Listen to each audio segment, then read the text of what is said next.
What's up, everybody? It's your man's KJ the Great, dropping another edition of All Sports Media TV. But first, I want to say, I hope and pray everything is great your way. Now, we about to talk about MMA, women's MMA. And I'm talking about the GWOAT, Claressa, T-Rex Shields. This was her third fight in the PFL Smart Cage, and they are out in Riyadh, Saudi Arabia right now. She fought Kelly DeSantis out of Florida, and when I tell you Claressa Shields is learning and growing, she is doing just that. Now, they did split the first and second round in the cage. They fought 3 5-minute rounds. Claressa Shields, you could say she handedly pretty much won that second round. Now, in that first round, she got into some trouble about midway or late where she almost was forced to tap out to an armbar. She's still learning the ground aspects of the game, and she definitely prevented a lot of takedowns with her sprawl technique, with her her ability to fight out of the clinch, force her way out of the clinch.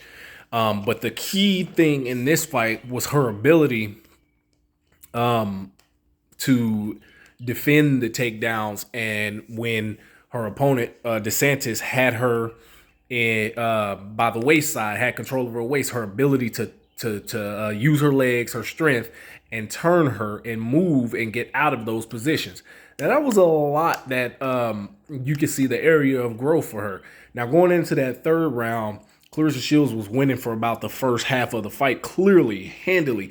Kelly DeSantis was showing fatigue early on through the second round, through the end of the fight.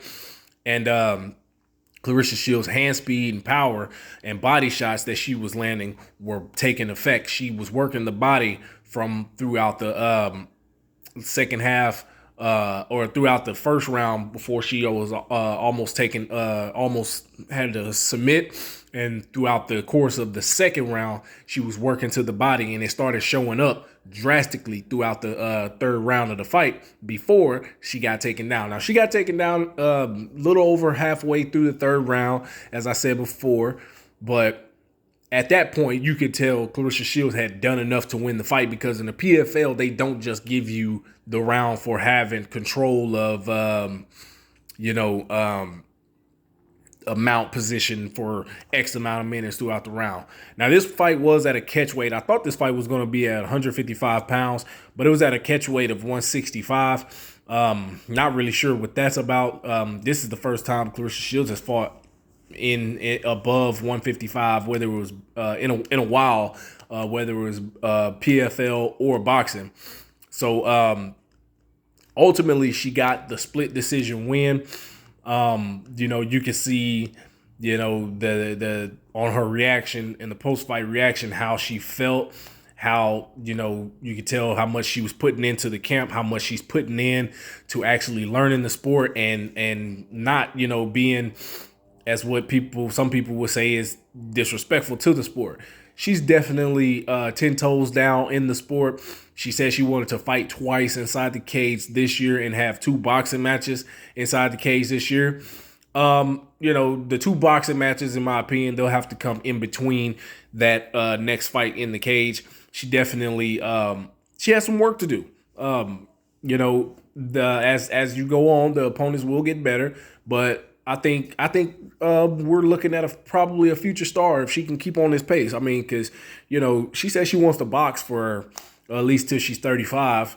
So honestly, in boxing, what else is there to do other than probably a catch weight with Katie Taylor, or if she can get Alicia Baumgartner to come up to 154, or they might do a catch weight of around 148, 149 or something, 150 for a boxing match with that. There's really not much, honestly, left for her to do. Now, she can fight Raquel Miller, who's an undefeated middleweight fighter, but outside of that, what else is there for her to do in boxing? So, in my opinion, give boxing 3 more years, maybe, and then just keep at it with the MMA in that time, and probably devote more time to the MMA. That way you can become an MMA champion, because I could see her being a champion if she keeps up at this pace. A lot of the great fighters that we know, they didn't all just have these explosive early on careers. A lot of them, they had to work and they had to learn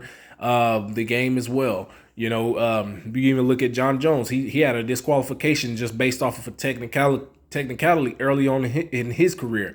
You look at Amanda Nunes. She took a loss early on in her career. She had to revamp herself. GSP, he took losses. Anderson Silva, he took losses. Miesha Tate, Holly Holm, etc., etc. So I think she can do it. And by the way, Holly Holm was a world champion boxer as well.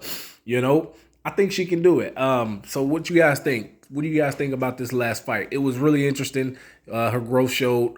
I can't wait to see what's next. But hit that like button, drop that comment.